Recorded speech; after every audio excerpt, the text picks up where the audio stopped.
having a beautiful Wednesday morning. Well, we know there's some job action happening, but we're here. I'm here in Washington, D.C. with Delegate to Congress Stacey Plaskett in her office.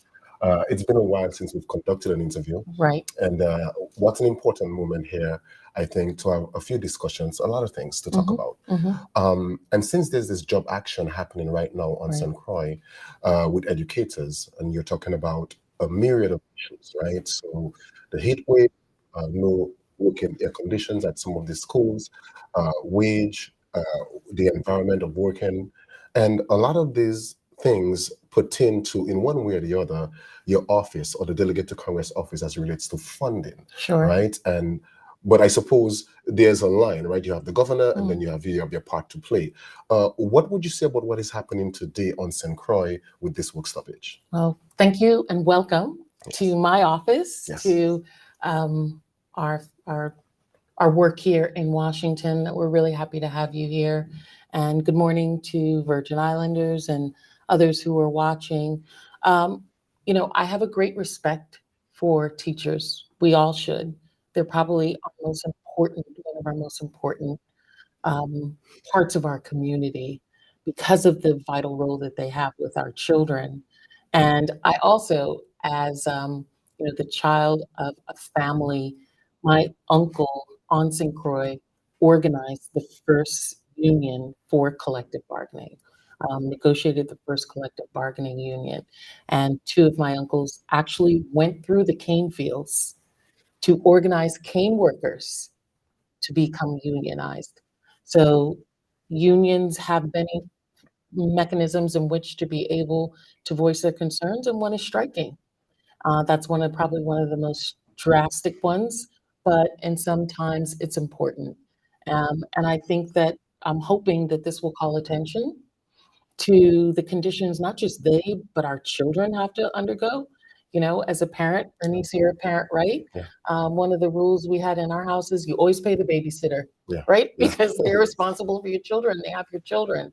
And so we need to pay properly the people who are educating our children. That needs to be one of the highest importance. But I also recognize that collective bargaining, Jo Springett is in a tough position. She doesn't have a lot of personnel. She probably needs way more attorneys working with her, or even paralegals, others to support her in the efforts of collective bargaining across the board. I had some discussions with some other unions who have been in negotiations for what seems like almost, well over a year. So that's an area.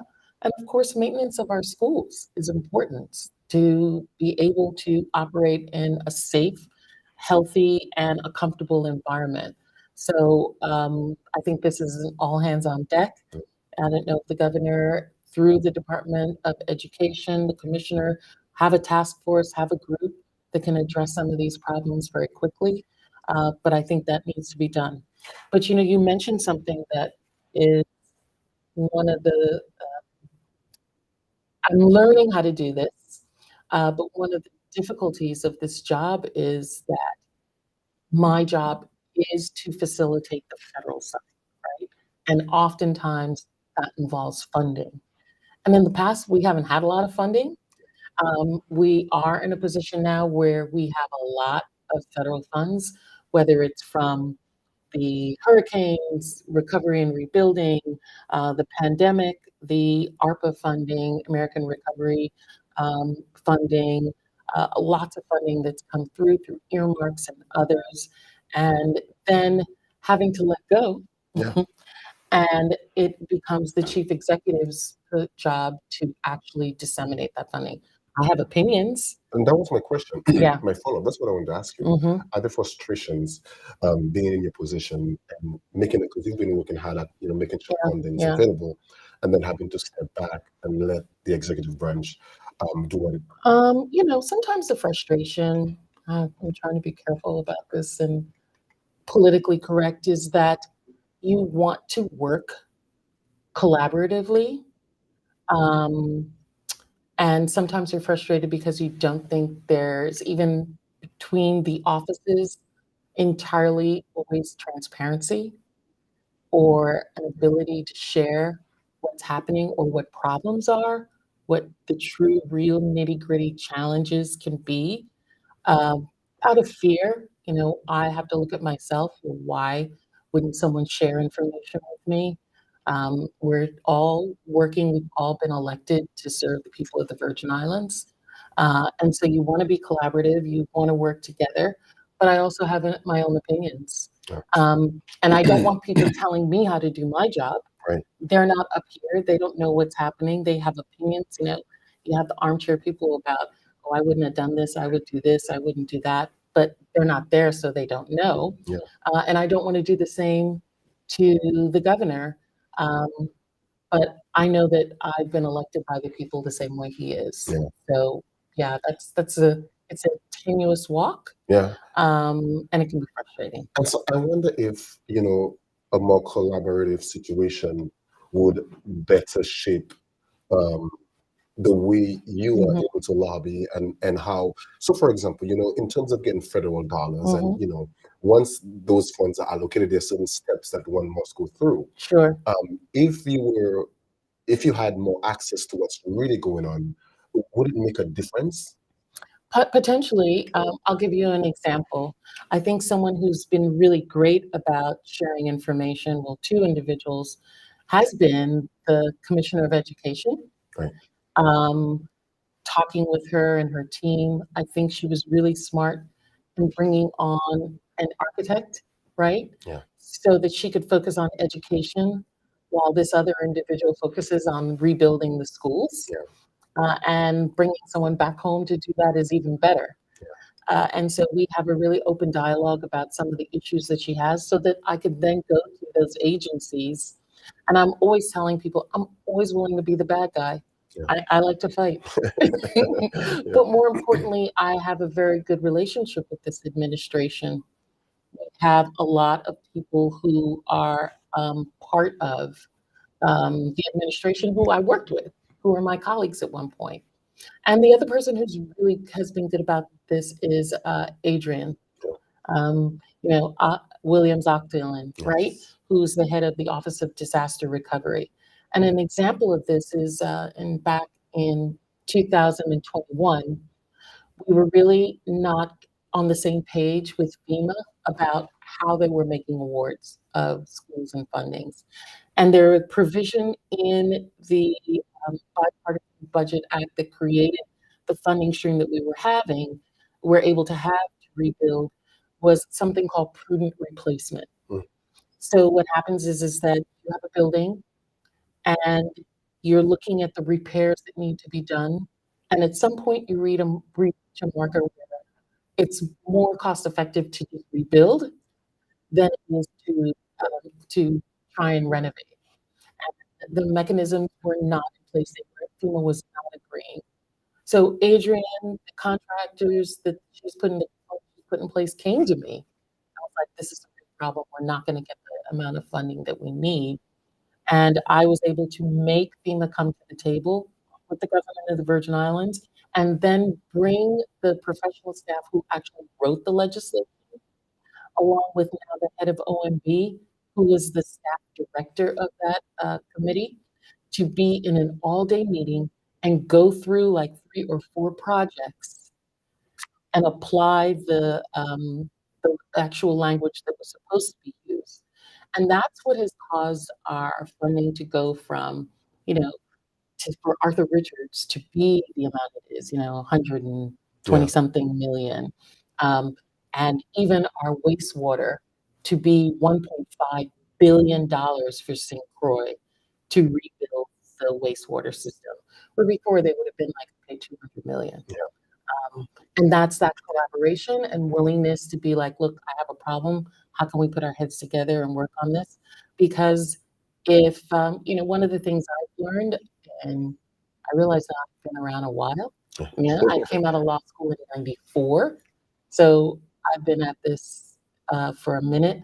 One of the things I've learned through my education is there's a lot I don't know.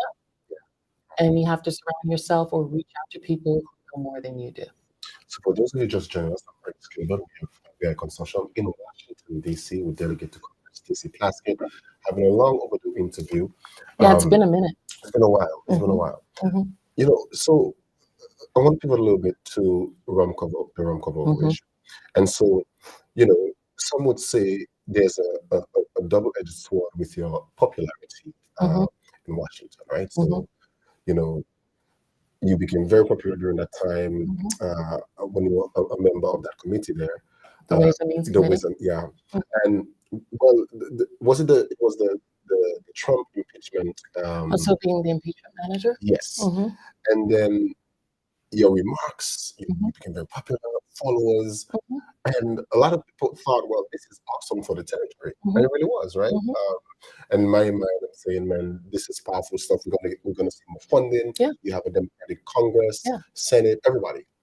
Then someone on the other side would say, well, the delegate is going too hard against certain Republicans, and that may cause an issue when you see things start to turn around in terms of elections, right? And so now you have Congress, the House, being controlled by Republicans, and then the Senate by Democrats. So the question is that hurting us? Well, is it hurting us? But more specifically, let's speak about the rum cover issue, cover over issue that hasn't come to fruition. Right.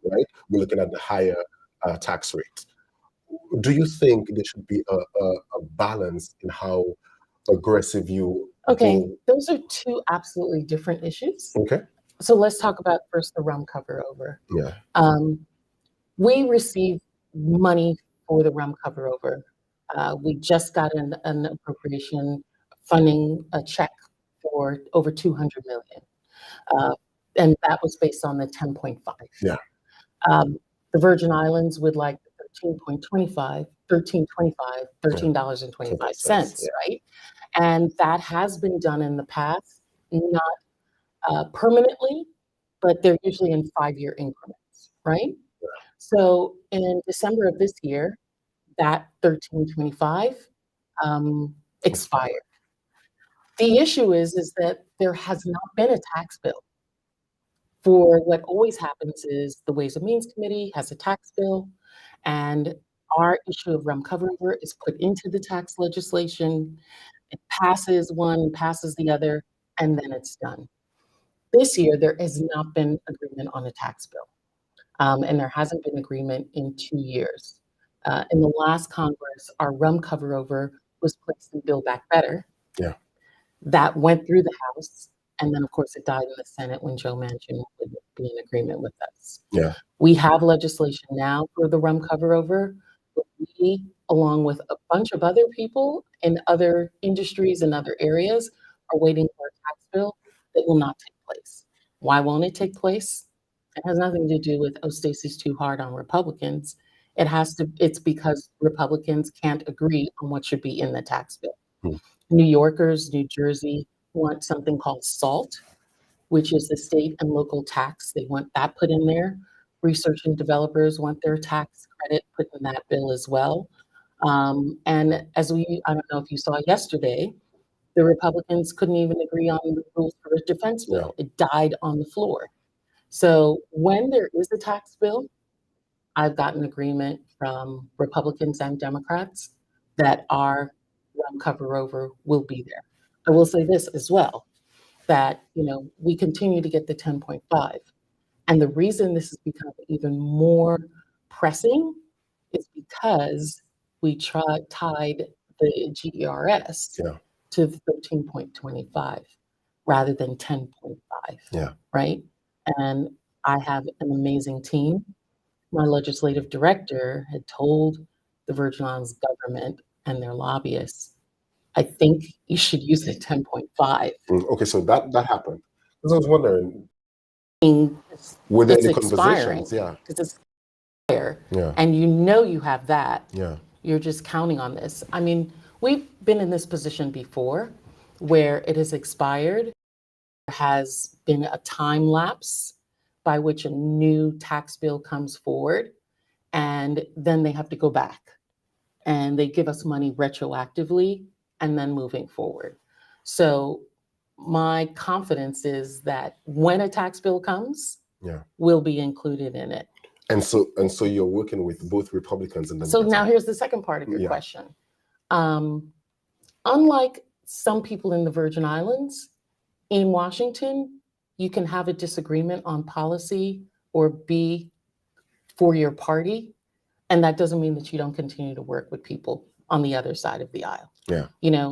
I come from a family where somebody piss us off, we cut them off, right? They're dead to me. I don't talk to that person anymore. But that's not how things work here. I mean, I continue to have legislation that I work with Republicans. But Washington is polarized, Senator. Washington is polarized, and there are areas that we don't agree on, but we know that we need the votes to be able to get stuff done. And so we do work with other people. I mean, just yesterday, my husband was laughing because 2 doors down, I don't know if you noticed, is Jim Jordan's office. Oh, okay. And Jim and I were both passing each other in the hall, and it's like, hey, did you have a good August? Yeah. Yeah, how are the kids, blah, blah, blah. Like, what? We get up on the podiums and we fight and we argue. And then when it's over, we go back. Trey Gowdy and I on oversight used to argue all the time and then go out to dinner. Okay, so Congresswoman, so the concerns that some Virgin Islanders may have, you don't, in relation to your tone probably being a bit too aggressive with some of these Republicans, seeing that as a non-voting territory. Well, let's say it's a limited voting. Well, limited not voting. A non-voting. Limited voting, yeah. Right. Yeah. Okay. Right. So you gotta kind of balance the way you do things. I don't think I do balance. Okay. The things that I've said, I've not been personal with anybody here on Capitol Hill. Okay. I have strong feelings. The Democrats have strong feelings. I'm one of the best people in the Democratic caucus to articulate things. I mean, they didn't choose me just because of my good looks. Yeah, you're beautiful. They chose me, thank you. They chose me because of my ability to very quickly and concisely make arguments, and that comes from years of being a prosecutor and also having been a Republican. Right. So I know how to speak Republicanese in a way that gets across to both sides of the aisle. But also because I do have great relationships with a number of Republicans on the other side of the aisle. And I think that those people who are making those arguments have never been to Washington. They don't have no clue how Washington works, but go on morning radio shows and have a lot to say. All right. So, well, that's a great response there. And I think I want to pivot a little. No, But wait, let me say this. I mean, I would ask people in the Virgin Islands to go to our website, and we've actually posted even on our Facebook page, the amount of bipartisan legislation in this Congress that I have passed under Republicans, and the last one signed by Trump after having been involved in his impeachment, and now co-sponsored with many and a range of Republican members. So, Senator, how would you... Congresswoman. Yeah. I know there's many. There's a number of senators, only me. Congresswoman. How much would you say funding for the territory has grown under your tenure, under your leadership here, your terms in Congress compared to that of the former delegate? Have you paid attention to that? People have done some analysis. Not just my predecessor, but before that as well. And it is exponential. I do recognize that we've been under circumstances that are very different, right? We've had 2 Cat 5 hurricanes. We had a worldwide pandemic, which allowed funding to be there. I think a lot of the other funding that we've received and how it's been utilized, how it's been brought down, have been because I made a decision very early that I was not going to follow the course of members from the territories. 2 pieces of advice that I got, I think were really instrumental to me. One was from Javier Becerra, who's now the head of HHS. When I came in, he was the chair of our caucus. And he was like, Stacey, when you come to Washington, you're going to get a reputation quickly. You're going to be a show horse, you're going to be a workhorse, or you're going to be an ass. And members of Congress are going to make that determination about you quickly. Figure out which one you want to be. And I said, you know what? I'm from a territory. I'm going to have to be a workhorse. Yeah. And raising my hand when people didn't, to do jobs that people weren't going to see. And I think the other piece of advice, and members noted that, the other piece of advice was I was told by Steny Hoyer, who was the whip at the time of the party of the Democrats, and he said, members of the territories don't always come on the floor. So now it's also with Republicans, we vote in committee fully, but on the floor, we do debate, we manage the floor time, but we only vote on amendments and when we're in committee of the whole. We do not vote on final passage. And so if the votes are only on final passage, most members of the territory do not come to the floor. And he told me, come to the floor, because that's where all the deals are made. That's where the relationships are cultivated. And so I made it a point of always being on the floor. If they're having votes at 1 a.m, I come to the floor and I'm there with everyone. I made sure I only live 12 minutes away. Yeah. I'm here. And because also I am not voting on those final passage, I can watch how everybody else is voting and what they're doing. And so the party leadership comes to me and is like, Tioni hasn't voted yet. What do you think she's going to do? And I was like, well, Tioni always waits for Ernice to vote first, because he's a more senior person of her delegation from the Virgin Islands. So whatever he does, that's what she's going to do. And they're like, oh. But so I'm saying that to say that those things have built up an ability for me to put myself in places where members of the territory had not been before. So being the first person from a territory to be an impeachment manager, being only the fourth woman, and now only the only person from a territory to be on Ways and Means, which is the oldest, most exclusive committee. It's the only committee actually outlined in the Constitution.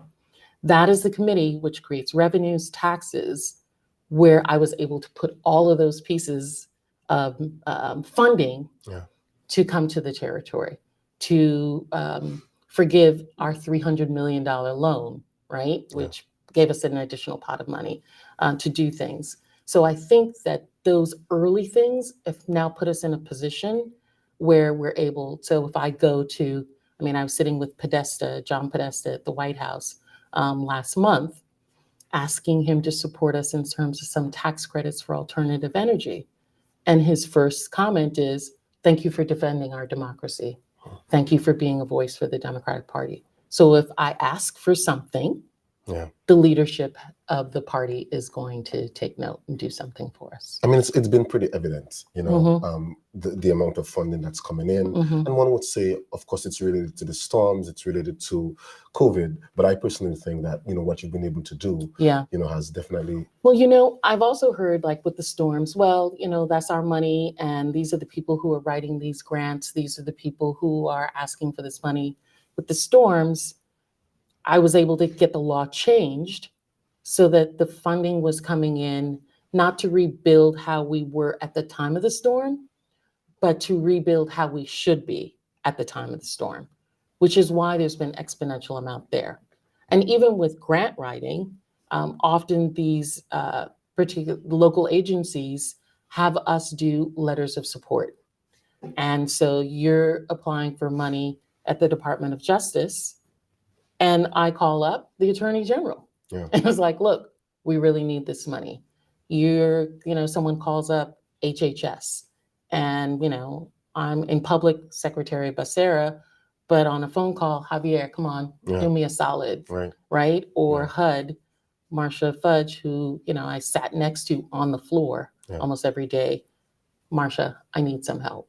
Can you push this forward? Or even, Pete Buttigieg. Saying, texting him, because, Pete's a younger person. He don't want the phone call. He just wants a text. So these relationships are critical, obviously. So before we go to this other question, I wanted to come back to the rum cover quickly. So when do you foresee something happening with that? And should there be concern? There should be concern, because we're not seeing how the Republicans are going to get through this impasse with a tax bill. Talking to Republican staff on Ways and Means, as well as the Democratic staff.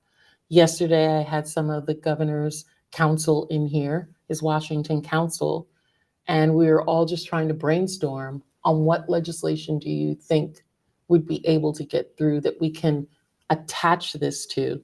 Because more often than not, the things that we as Virgin Islanders or any jurisdiction want, we attach them to bills that we know have to pass. Right? Yeah. Because that way, then it's not a question of you're just doing this for me, but people are going to vote on things because it has to pass. Yes. We call them Christmas tree bills. Yeah. So, everybody's putting their own bulb on this Christmas tree that has to go through. And so we're hoping now maybe the path is through the Senate. Even though legislation has to begin in the House, maybe the legislation that's in the Senate will come over, and that will be how we'll get something through. Because really, I'm not saying this like because I'm a Democrat, but there is true chaos on the other side of the aisle. The Speaker has not been able to get his people to agree on much.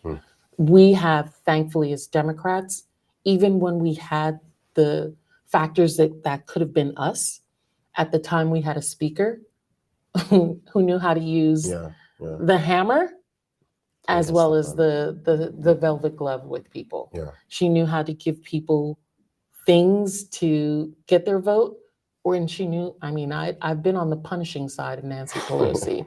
I've been in a timeout corner once or twice. Well, it was not nice. I've been called, let me tell you, Ernice, when you get called into the Speaker's office and it's not for her to say something good, you're like, oh man, it's gonna be harsh. Yeah. And she knew how to do that. And I don't think Kevin McCarthy has figured that out, that formula, how to say it. So let's talk a little bit about the situation with Jeffrey Epstein that's been, of course, in our local courts because of the government and JP Morgan's back and forth there. Well, not in the local courts, in the New York court. In the New York courts, right? Yeah. But it's discussed locally. Yeah, it's spilled over in a big way. And all these depositions and seeing all this information coming out, part of which included information about your office and you having conversations with certain people about requesting funding contributions for elections. Previously you'd said whatever you had, you'd given it back, and you hadn't had any conversations, any dialogue or anything. Well, I think what I said is that what I had been given from Jeffrey Epstein, I gave to, my campaign gave that amount to nonprofit organizations in the Virgin Islands who do good work. And I have never been asked by or done anything for Jeffrey Epstein because he gave me a contribution, or in general. He's never come to me and said, I need you to do this for me. Yeah. Or me say, if you give me this money, I'm going to help you out. Other people may have that issue, but that's not an issue that I have. And that's why when I got the subpoena to be deposed, if you look, I'm the first person who got deposed because I didn't have anything to fight with that. I recognize that, listen, that's a reprehensible man, and I regret having taken his contribution, but at no time in no deposition can you say that Stacey agreed to do something or I did something for him because he gave me money, or even that I did something for him. Now, asking big donors to make a contribution to the Democratic Party is something that all members of Congress do, both in the Republican side and the Democratic side.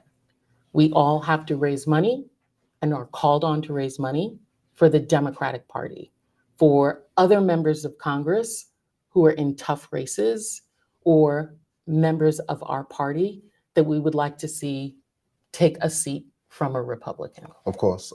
And so some folks, and my own question is one of judgment, right? So folks would say, he was convicted sometime back 2008 or so, 11, in Florida, first of all.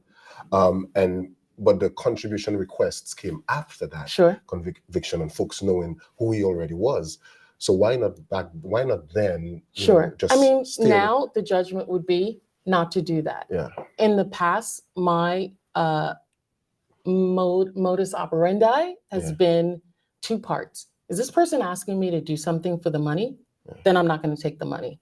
And you can go and there are checks written by my campaign to people in the Virgin Islands because they asked me to do something. Okay.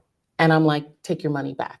I can name 3 people that has happened to. Large checks that I'm like, I don't want your money because you think you owe me. Yeah. And that's not how I work. The other part of test is that how is the money made? Now, if you are a drug dealer and your income is from dealing drugs, that's an illegal activity. Yeah. So I don't want your money. At the time, we were like, he's been convicted of something in Florida. The true extent of that was not evident to us at the time, but the response was, he has a legitimate business. And the income that we are getting and the check that's being written is from a legitimate business. And so we will take the money. Now we'll add a third part going forward to that, Yeah, definitely. Okay, fun question. Mm-hmm. Not sure it's fun. Fun, yeah. You've been serving for how long? I can't believe this. It will be 10 years. Yeah, 10 years. And do you know what, Ernice? I had a rule. I would never be in a job more than 5 years. Any job before this, I've never been in a place more than 5 years. And then I get bored. I actually do have ADD, not ADH. Right. So it's not like hyperactive, but my mind is always going. Yeah. And I can recall, I would call my parents up and be like, hey, I'm changing jobs. And they would be like, oh, God, you're never going to get a pension. You're always leaving. What's wrong with you? Well, this is the perfect pivot here then. A perfect setup. But this job is always changing. Okay. Right? Because I was going to ask, I mean, it's been 10 years. Around the same time Consortium was founded, actually. I remember your little shop. Yeah, wasn't it next to like the thrift store? Yeah, it was next to the first one. Started with the radio station. Had those interviews. What was the name of the radio station? Live Radio. It was the Virgin Islands Political Consortium. Political Consortium. Yeah, that's what it was called. Oh, now you're just everything. Yeah. You're not just politics. There's a consortium. You're everything. That was awesome. And you were so great there back then as a candidate. Still are now. But let's pivot. So, you had this rule 5 years. Now it's 10 years. What would you do next? Would you run for governor of the Virgin Islands? So that's my fun question, right? Yeah. That's a fun question. I thought you were going to be like, what music do you listen to? What do you like to eat? No. Well, I just got elected. We're still in the first year. Yeah. Right. And I talked with my staff, and I'm definitely going to run in 2024 for this position. Okay. And there are things that we want to finish. Yeah. It would be if Build Back Better had passed, Ernice, we'd be in a different discussion right now. Because I had SSI for the territories was in that legislation. Yeah. I even had one of my bills called the College Access Law, which made tuition in state at any state university from anyone from a small territory. So if you're from Guam, American Samoa, Northern Marianas, the Virgin Islands, and Puerto Rico had agreed to it. They were like, yeah, we've got multiple universities. Yeah. But the rationale was that our students have a limit in the amount of majors and activities they could do. So the bill said that if you are a resident of the Virgin Islands or one of those other places, and you are applying to a state university, that you would get in-state tuition. Yeah. So that was in Build Back Better. And so my thought was, I'd gone over to the team when I saw the bill and it passed the House. I was like, if this passes the Senate, I'm done. I'm done. Yeah. But there are still things that we want to finish. And so for 2024, you guys have still had me. After that, we'll have to do a reassessment. So anything is possible after that? That's safe. It is safe to say anything is possible after that? All things are, all things are possible. This one measure that you were fighting for, to have folks from the Caribbean come, to the US via The visa waiver. The visa waiver. I mean, it just spread right across the I Caribbean. know. People were excited. I know. about I it. got calls from PMs, prime ministers. My good friend Gonsalve from St. Vincent. The comrade. He was like, called me up. He's like, comrade. But the issue right now is that with the Republicans controlling the House, there's a large faction in the House that believe that this is an immigration bill. Okay. When I try to explain to them, this is not an immigration, this doesn't allow people to come into the United States, their position is that it smells like immigration. And at this point, they have such stark positions on border control that it's not going to move in the House. And more often than not, a bill that originates or from a member that originates in the House has to then go to the Senate. So we're not going to be able to move on that in this Congress. And so that's why, many of us are out on the trail trying to make sure that the House flips back again to Democrats, because if that happens, then that will be a piece of legislation that we know we will work on the House and then go to the Senate. I mean, I wonder what it's looking like in terms of House flipping again, and the Senate. I think it's up in the air. I think the Democrats we have to defend more seats in the Senate. And so that's giving some of us some angst. And of course, it's a presidential year. But we believe that a push in a presidential year drives voters to the polls. We're seeing increases in younger voters who increasingly vote Democrat. And we lost quite a number of seats by very small margins. And some of the redistricting law rulings that have come back from the Supreme Court and from other courts are in the Democrats' favor. So we're raising more money than we've raised in any cycle. One of the questions was with Nancy Pelosi, who's a prolific fundraiser. Do you know she, when you average it out over the year, raises $1 million a day for the party. Wow. However, we're seeing that Hakeem Jeffries and his team are raising more. Wow. Okay. So we're looking at that. Dark money is more Republican. And that's always problematic. What would be dark money?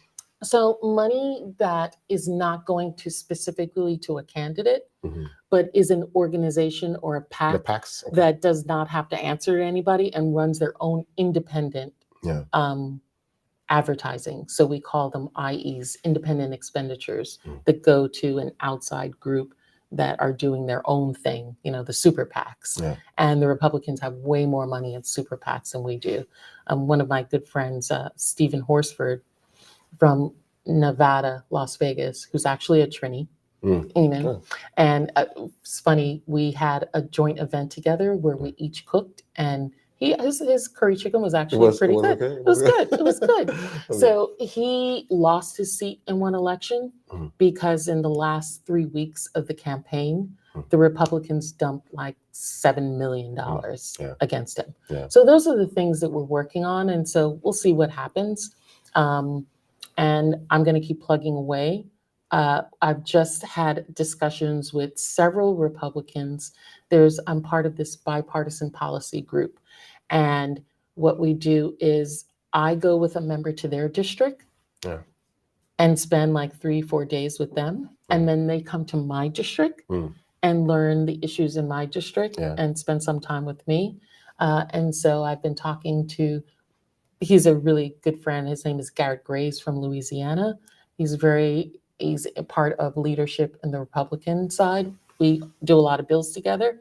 But we have similar issues because of hurricanes, right? Because of disaster rebuilding.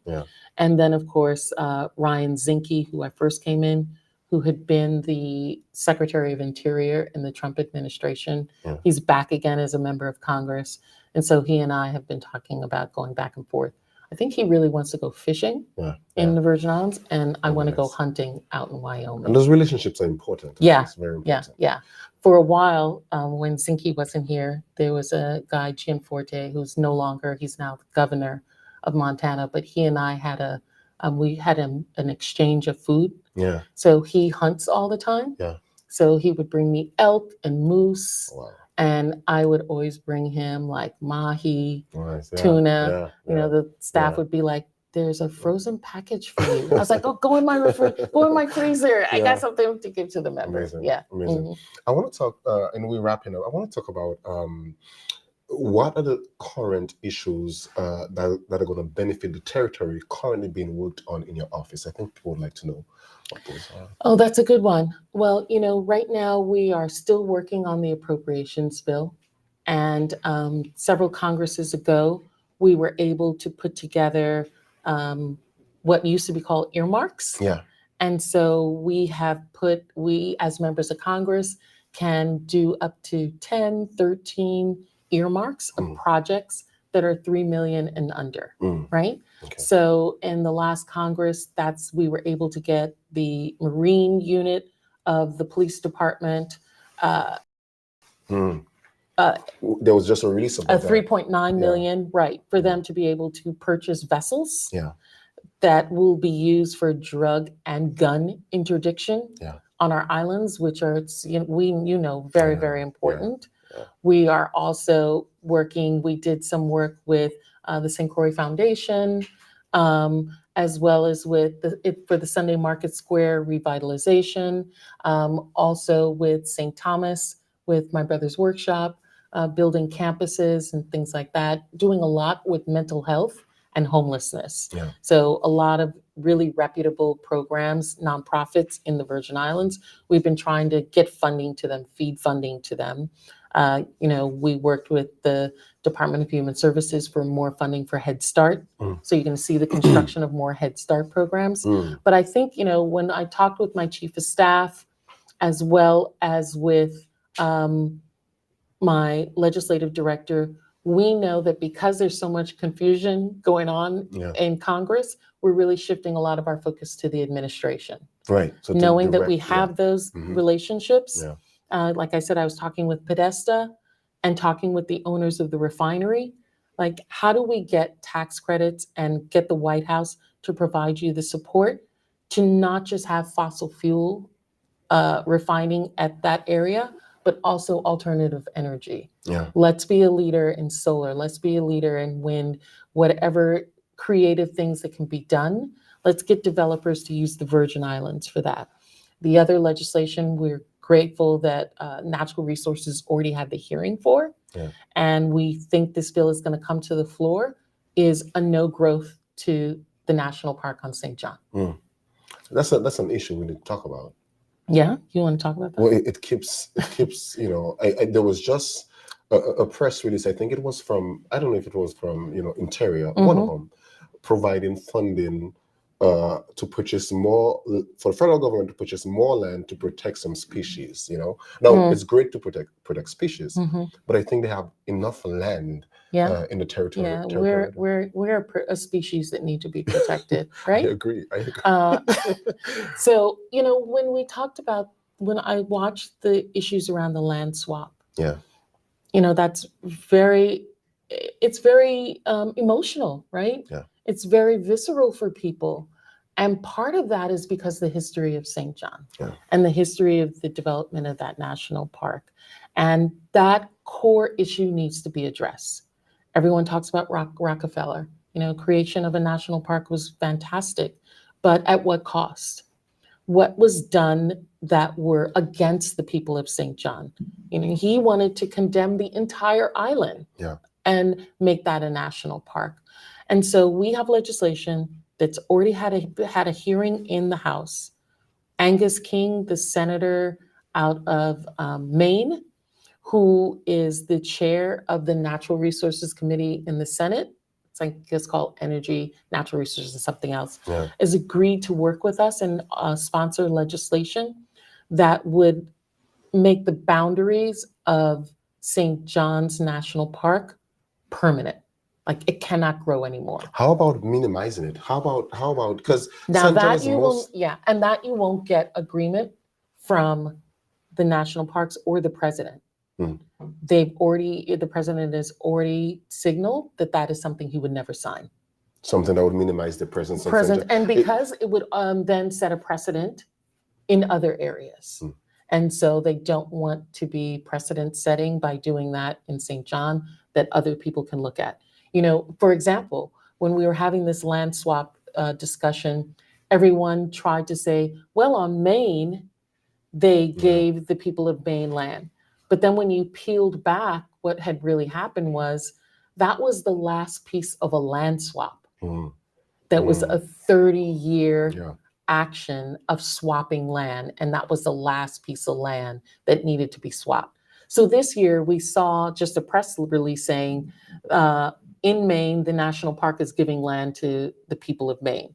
What they didn't know is that that was related to legislation from 30 years ago where the Maine had given land to the national park. So they don't want to use us to do something like that. And then people point to it and use that as precedent. So that's why we're trying to work with what can we do? And right now what we can do is I've gotten agreement to make sure that the boundary doesn't grow anymore. Okay. And so how that is looking, it's looking good in Congress? That's looking great. So it's come out of the committee. We're working on the legislation, the companion in the Senate, so that when it goes to the House, it can immediately go to the Senate. And what my staff has gotten the Senate staff to agree to is they're going to come down to St. John and hear from the people of St. John and have a joint hearing where St. Johnians and all Virgin Islanders, because what happens on St. John affects all of the Virgin Islands, to see what is the best, how that can be used for people to be able to express themselves. And you okay with the land swap or with what? I mean, I think what was done, for the time that we're in needed to be done. You know, one of the things that happened last week, or was it 2 weeks ago, we're just discussing now, is that FEMA put a stop on obligating any more projects, right? They ran out of money for all of the disasters around the country. And they said, listen, because our funds are being so depleted, we're only going to respond to immediate disasters. The obligating of, even though funds have been appropriated for projects, we're not going to obligate them. So I know, just to share with everybody, first money is appropriated, right? There's a legislation that says at a high level, funding will be given to Ernice for fixing his house. And that agency in charge is FEMA to determine what that amount is. So then FEMA comes to your house, they look at the project, they decide, okay, we are going to obligate this amount of money to fix the house. And then you fill out paperwork so that money can be drawn down to fix it. The obligated funds. The obligated funds. So right now, we have projects in the Virgin Islands that have not been obligated yet. So I wanted to ask about that. I'll allow you to complete this. So FEMA has this wide pool of well, you know, it has its funding and disasters all across the states. Is it the same pool of funds that they're pulling from? So even if you have funds appropriated to the territory or probably obligated, can we lose those monies if others? So if the money has already been obligated, no. But if it's appropriated. But if it's appropriated and has not been obligated and they run out of money, yes. So HUD, they can actually take money back. HUD can take money back. So in terms of appropriation, where are we in terms of appropriated funds? How many? Is it billions? There are billions of dollars appropriated that have said in the Virgin Islands, if it's related to the storms and it meets XYZ criteria, that money can be used. And say that is A through P. Right now, we have A through J and maybe, N obligated. There are some that have not been obligated as yet. And that's the money that for right now is FEMA has said, we're not working on obligations now because we've run out of money. We run out of time. So quickly, is that a result? I keep hearing that. we're getting a little You're getting prompts? Yeah, we're getting prompts. So is the okay, so is that a result of our ability not to move fast enough to have all that stuff obligated? I think in the beginning we have faced a problem where Congress, in a bipartisan way, appropriated a large amount of money. Yeah. And the money that was appropriated under the previous administration, the Trump administration, the head of OMB at that time, Mick Mulvaney, who I actually went to undergrad with, would be like, that's too much money. Yeah. That's too much money for you people. Right. Yeah. Right? Yeah. And so they slow walked a lot of that money. And I don't think we were as aggressive as we should have been. Yeah. I think there's a real balance between working with people and playing nice with people and not being punked by them. Yeah. And that takes a while for people to learn that balance. Yeah. And I think we walked too much on the cautious side. Yeah. And I think the other problem is that we have not developed internally our own expertise to move money fast. I think Adrian is really speeding the clock now, but that has been a problem in the past.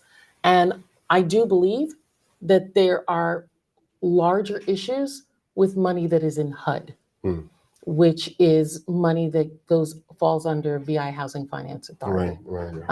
The calls that we receive from people about the Envision Vision program and others are truly frustrating because I know the money is there, but the ability to do what needs to be done, I just have to say, frankly, I don't think it's in the right hands at this point. So almost out of time now, but I want to ask this one question before I allow you to just, are there any other areas of opportunity that haven't been explored before, whereby we could get federal funding, federal support to facilitate things at home? Sure. One of the things that I have been talking to private sector individuals, talking somewhat to the governor, as well as to the White House about, is the use of the Inflation Reduction Act. One of the things that this president did was pass this legislation called the Inflation Reduction Act, which gives tax credits to build industry that is related to alternative energy, to build in areas that have been underserved, minority, affected by climate change. Those are all of the areas that they say are a priority in the legislation. And that's entirely the Virgin Islands. Yes. And so that's an area that I don't think that we've tapped into in the way that we should. And I'm hopeful that we're going to be able to do that. Awesome. Very good. Thank you so can I much. say one last thing? Sure. Well, I know you're up here as well to meet with me. Yes. But I want to thank you for coming up here because we also have the Congressional Black Caucus's annual legislative conference this week, where over 10,000 people of color, our allies, other individuals who want to hear about the issues that are affecting Black Americans in the Virgin Islands, California, all over, come together. It's the largest policy conference of Black folk in the United States. And this year, myself and Raphael Warnock were named as the co-chairs of the entire conference. That's amazing. And so I'm really grateful to have that. But I didn't want to be a co-chair and not bring the Virgin Islands. So we have part of the Virgin Islands government is here to do an exhibit as well as a mix and match where we've invited Black contractors, Black builders, Black developers, Black innovators, technology companies, entrepreneurs to hear about doing business in the Virgin Islands. And that's going to take place Friday morning. But there are also so many policy discussions that we were telling Virgin Islanders that you should go, listen, exchange ideas, cards, network with these people to get an even greater range of thoughts. There's also a lot of parties going on in the evening. It's exhausting. But we, you know, I want to make sure that when I'm doing something, I'm bringing the Virgin Islands in on it. Yes. And so having you all here, I think, is a great way to do that. We even have from St. John some steel pan players that are going to perform at the Day of Healing, which was used to be called the Prayer Breakfast. Awesome. I'm excited to be here. First time in DC, so it's really a great experience. Is what? My first time here. Really? First time. Shut your mouth. But we got to walk you into the African American Museum. I want to see some stuff. Yeah. We got to give you a tour of the Capitol. Yes. You know, get you into the White House tour. Well, that'd be nice. Okay. All right. We'll hook you up. We'll hook you up, Ernice. All right. Delegate, thank you. You've been doing such an awesome job. Thank you so much. Thank you for your work. Thanks for keeping us in line all the time. Thank you. Thank you, Virginia.